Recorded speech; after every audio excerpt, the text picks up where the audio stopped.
So, good morning, all of you. Today, we will take our first topic, that is the reproduction in lower and higher plants. आता काय आहे की बायोलॉजीचा हा पहिला topic आहे, ज्या टॉपिक मध्ये आपल्याला प्लांट्सच्या रिप्रोडक्शन बद्दल चर्चा करायची आहे. आता रिप्रोडक्शन हा जो कन्सेप्ट आहे, आपण जर बोर्डाकडे पाहिलं तर इथं बघा, हा री आणि प्रोडक्शन एखाद्या ही एक अशी प्रोसेस आहे की ज्या प्रोसेस मध्ये एखादा यंग वन्स जो आहे, जो स्वतःच्या जीवासारखा एक नवीन जीव तयार करत आहे, त्या प्रोसेसला काय म्हणायचं? रिप्रोडक्शन. ओके. आता टॉपिकचं टायटल काय आहे तर reproduction in lower and higher plants. आता भरपूर जणांचा हा कन्सेप्ट आहे, सर लोअर प्लांट्स कशाला म्हणायचं? जे छोटे छोटे प्लांट्स असतात त्यांना लोअर म्हणणार का? तर नाही. लोअर प्लांट्स आपण त्यांना म्हणायचं जे प्लांट्स नॉन वस्कुलर असतात. कोणते प्लांट्स आहेत ते? जे प्लांट्स नॉन वस्कुलर असतात त्यांना काय म्हणायचं? लोअर प्लांट्स असं म्हणायचं. आता नॉन वस्कुलर प्लांट्स आपल्याकडे कोणते कोणते आहेत मग? तर आपल्याकडं आल्गी आहे, ब्रायोफायटा आहे.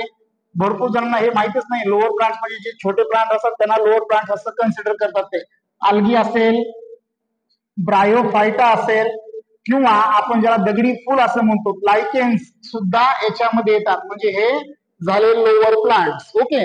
आता हायर प्लांट्स तुम्ही कशाला म्हणणार? तर जे प्लांट्स, आता जसं इथं मी तुम्हाला सांगितलं काय की लोअर म्हणजे काय? Non vascular. तर हायर काय असतील? तर हायर प्लांट्स हे वस्कुलर प्लांट्स असतात. ओके. ज्याच्यामध्ये तुमच्याकडे काय असेल? ज्याच्यामध्ये तुमच्याकडे अँजिओस्पर्म आणि जिम्नोस्पर्म येतो. अँजिओस्पर्म आणि जिम्नोस्पर्म येतो. ठीक आहे. मग आता हे आपल्या टॉपिकचं टायटल झालं ते. ओके. टॉपिकचं टायटल काय सांगितलंय? Reproduction in lower and higher plants. म्हणजे आपल्याला ह्या टॉपिक मध्ये नॉन वस्कुलर प्लांट मध्ये कशा पद्धतीने रिप्रोडक्शन होतं ते पण बघायचंय, आणि हायर प्लांट्स मध्ये अँजिओस्पर्म असतील किंवा जिम्नोस्पर्म असतील त्यांच्यामध्ये रिप्रोडक्शन कशा पद्धतीने होतं ते बघायचंय. ओके. तर आपल्याकडं according to our syllabus there are main two types of reproduction, that is sexual reproduction and asexual reproduction. Sexual reproduction stand for haploid male gamete किंवा sexual reproduction ही अशी प्रोसेस आहे की ज्या प्रोसेस मध्ये haploid male gamete हा haploid female gamete सोबत fuse होतो, त्याच्यापासून डिप्लॉइड झायगोट तयार होतो, ती प्रोसेस. पण सध्या आपल्याला इथं सुरुवातीला काय बघायचंय तर असेक्शुअल रिप्रोडक्शन बघायचंय. आता असेक्शुअल रिप्रोडक्शनचा अर्थ काय घ्यायचा? जिथं दोन कंपॅटिबल सेक्स सेल्स किंवा सेक्स गॅमेट हे फ्यूज होत नाहीत त्याला काय म्हणायचं? त्याला असेक्शुअल रिप्रोडक्शन असं म्हणायचं. म्हणजे आता अकॉर्डिंग टू आवर सिलेबस काय सांगितलंय? It is the process resulting in the production. काय प्रोड्यूस करायचं आपल्याला? Production of genetically identical progeny. प्रोजेनीचा अर्थ घ्यायचा ऑफस्प्रिंग, बाळाचं किंवा त्यांच्यापासून जे काही जन्माला येईल ते. कुणापासून? From a single parent. Single parent. जसं आपला जन्म आई आणि वडील ह्या दोघांच्या माध्यमाने आपला जन्म झालाय, पण इथं ते दोघं जण येणार नाही. दोघांपैकी कोणतरी एकच सिंगल पॅरेंट असेल. ठीक आहे. मग त्या सिंगल ऑर्गॅनिझम पासून त्यांचे जे काही जीन्स असतील त्यांना इनहेरिट करायचंय. आपल्याकडे आई वडिलांचे काहीतरी आलेलं आहे ना, मग ते इनहेरिटन्स त्याला म्हणायचं. एका जनरेशन मधून दुसऱ्या जनरेशन मध्ये जे ट्रान्सफर होतं त्याला इनहेरिटन्स असं म्हणायचं. जे जीन्स आपल्या पॅरेंट्स कडे असतील ते त्यांना इनहेरिट करायचंय. मग साहजिक आहे आपला जन्म जर एकाच पॅरेंटच्या पोटी झालेला असेल, एकच पॅरेंट आहे, मेल किंवा फिमेल दोघांपैकी एक जणच, दोघं जण नाही. जर दोघं जण असतील तर ते सेक्शुअल रिप्रोडक्शन मध्ये जात आहे. जर सिंगल पॅरेंट असेल तर असेक्शुअल रिप्रोडक्शन असं म्हणायचं. आणि जर तुम्ही सिंगल पॅरेंट कडून जन्माला आलेले असाल तर साहजिक आहे आपली मार्फॉलॉजिकली आणि जेनेटिकली आपण त्या पॅरेंटला ऍज इट इज पूर्ण सिमिलर होतो, त्याला आयडेंटिकल असं म्हणायचं. मग जर असं मॉर्फॉलॉजिकली आणि जेनेटिकली आयडेंटिकल इंडिव्हिज्युअल जन्माला येत असेल तर त्याला क्लोन असं म्हणायचं. ठीक आहे. मग आता ह्याच्या पुढे गेलो तर असेक्शुअल रिप्रोडक्शन हे 3 ते 4 वेगवेगळ्या मेथडनं होतं. त्याच्यामध्ये पहिली मेथड प्लांट मध्ये सांगितलेली आहे. म्हणजे आपल्याला असेक्शुअल रिप्रोडक्शन जे आहे ते कुणामधलं बघायचंय? लोअर प्लांट्स मधलं बघायचंय. मग लोअर प्लांट्स मध्ये जे असेक्शुअल रिप्रोडक्शन होतं त्यातला पहिला, त्याला काय म्हणायचं? त्याला फ्रॅगमेंटेशन असं म्हणायचं. फ्रॅगमेंटेशनचा अर्थ काय घ्यायचा सोपा? तर एखाद्या ऑर्गॅनिझमचं काहीतरी कारणास्तव एकाचे 2 तुकडे पडलेले आहेत. तुकडे पडणे म्हणजे फ्रॅगमेंटेशन. काय सांगितलंय? फ्रॅगमेंटेशन जे आहे हे मल्टीसेलर ऑर्गॅनिझम मध्ये घडतं.